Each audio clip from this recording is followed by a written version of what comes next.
When you see images from Syria, do you ever doubt yourself? Do you ever second guess the decisions you've made?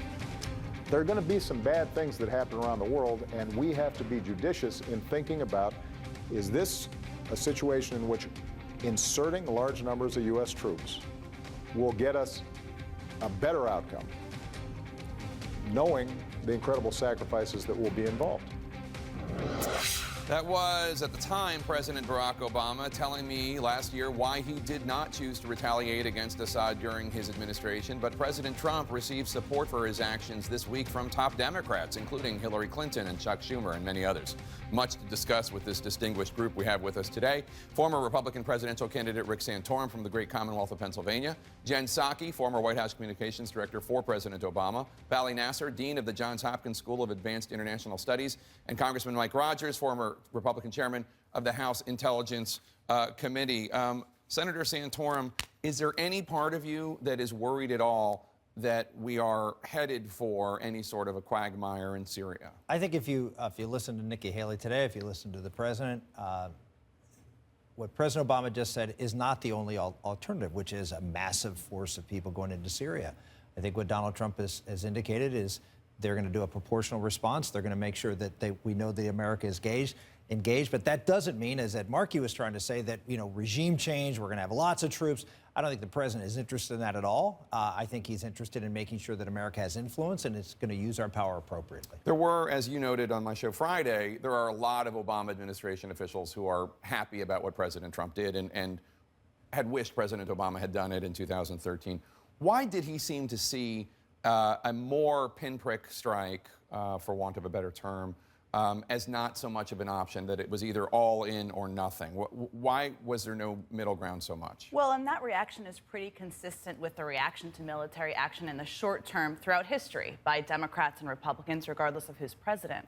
I would say President Obama had a different approach, certainly, than President Trump. One, he sought the authorization of Congress. Remember, he did support military authorization. There weren't the votes in the Republican-led House or the Democratic-led Senate.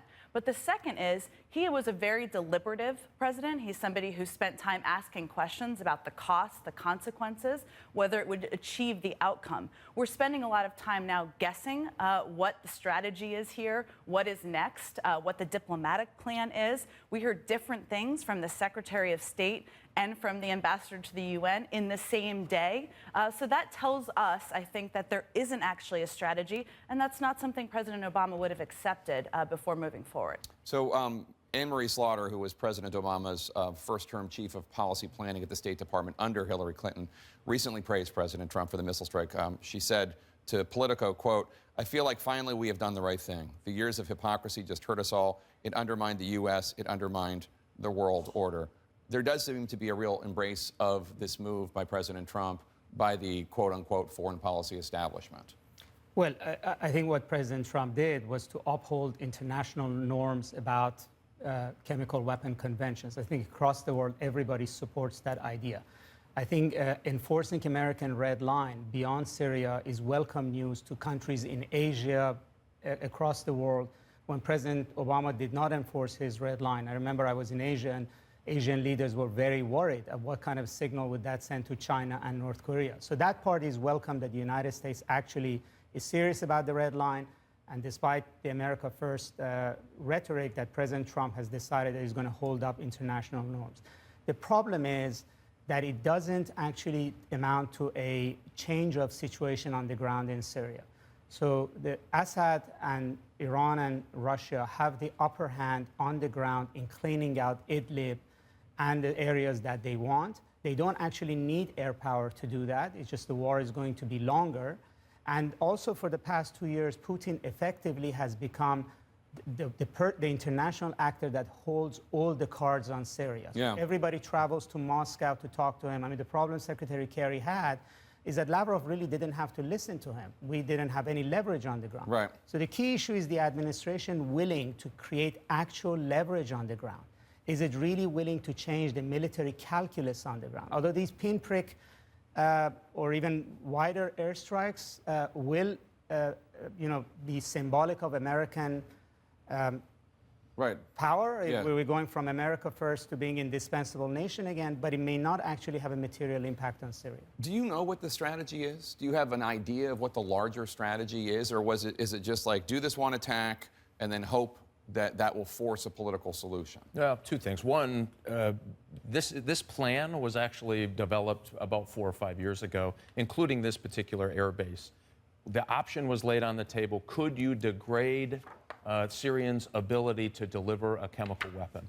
And there are certain specific pieces of equipment, certainly the aircraft, but other specific pieces of equipment that you would need to transfer and move chemical weapons from their storage facility to the aircraft. So all of that was laid out. So I thought what they have done is dusted off a little bit of these plans that have been underway for a very long time. It's just that President Obama decided not to do those. That, to me, was very important. I think it's done two things, and I think there is a broader strategy here. One, it has realigned us with our Arab League partners who have all but thought that they have given up on the United States being engaged in stopping what is the largest humanitarian crisis since the World War II.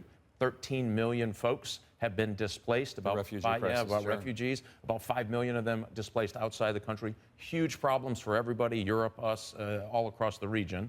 Secondly, this is the one Russian reset that I think they're going to pay attention to. So one of the risks of this, in terms of the politics of it, is that a lot of President Trump's supporters did not want him to get further involved in the Middle East. Take a listen to Nigel Farage. He's the former leader of the UK Independence Party who supported Trump, actively campaigning with him. A lot of people who voted for Trump did so because they were very wary of the neocon agenda. They believe that persistent intervention in the Middle East over the last few years has made things worse, not better. In addition, let me show you this tweet from Laura Ingraham, the conservative talk radio host. Quote, missiles flying, Rubio's happy, McCain ecstatic, Hillary's on board, a complete policy change in 48 hours. Yeah, I don't buy into any of that. Look, I think this was about maintaining international norms about chemical weapons use. The president obviously was emotionally affected by this on his watch, and I think that's what you saw here. I don't think you're going to see a big policy change on Syria. I think there will be more engagement, in part because of what Mike mentioned, this refugee crisis.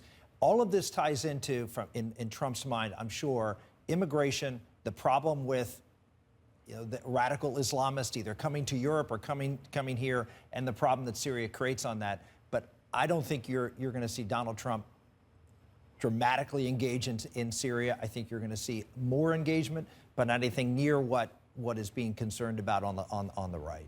Should this be a concern for him that some of his supporters in the conservative media and I presume conservative voters are distressed and think that his campaign has now been hijacked by the neocons or by Jared Kushner or whomever? Sure. Well, I think the challenge for Donald Trump speaking broadly about his politics is that his approval rating is below 40%. That while that is not the totality of his support that led him into office, certainly it's a portion of it. And what he hasn't really adjusted to is what every president has to do, which is to figure out how to work with people you disagree with who may disagree with you. We don't know if this is a part of a larger strategy. If you listen to Nikki Haley, you think maybe it is, or maybe there's more military action to come. We don't know. But the problem is he doesn't have a lot of space to move around or expansion options, I would say. You tweeted that the Obama doctrine is dead. What is replacing it? What is the Trump doctrine? Do we have any idea? Well, I think it's evolving, and I think that's what everybody wants to figure out. That was this a limited strike? Is there a bigger agenda for Syria? And also, what are the conditions under which this president may use military strikes in South China Sea, in North Korea? I mean, President Obama made it very clear that we don't get engaged in these sorts of things, and we will resist getting engaged in any kind of a conflict where we cannot articulate what is our national security interest. There is, Mike, right now, a lot of palace intrigue about Steve Bannon versus Jared Kushner. It's normally the kind of story that I don't really particularly pay a lot of attention to, except they are two completely different worldviews. Steve Bannon, nationalistic, likes to blow up institutions, not literally, and Jared Kushner, who apparently Bannon and the like call a globalist internally, a New Yorker, a Democrat. This is a fight that actually matters in terms of what happens to the country. Listen, every president has really gone through some early stage transitions.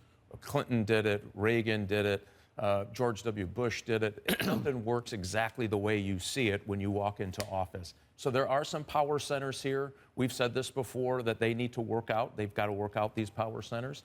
The sooner they do that, the better. I think we'll be fine. I don't see any massive disruption of their formulating a policy. This was a good example of that. You had an issue that needed some attention. It needed a presidential decision. It came in the front end of the front office of the National Security Council. It came out what I would argue is the right decision. It was limited. It was calculated, and I think you'll find that this stuff will work its way out in the months ahead.